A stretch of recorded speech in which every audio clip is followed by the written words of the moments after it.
Այսինքն մի անգամ դրախտի դռների առջև կանգնած հրեշտակը հարցնում էր ով ես, առաջինը մոտենում ասում է ով ես, ասում է ես քահանա եմ,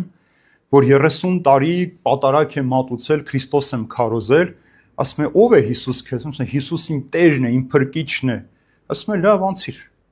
Մյուսն է գալիս, ասում է դու ով ես, ասում է ես Աստվածաբան եմ, 40 տարի Քրիստոսի մասին եմ քարոզել, ասում է ով է Քրիստոս քեզ համար, ասում է Քրիստոս իմ թագավորն է, իմ սրտի տիրակալն է, ասում է լավ անցիր, այսպես հերթով գալիս են, մի ծեր կին է գալիս, ես արդեն մեջքը կորացած, խոնար մի մամիկ, ասում է դու ով ես, ասում է ես էլ մի մեղավոր կին եմ, որ 30 տարի եկեղեցում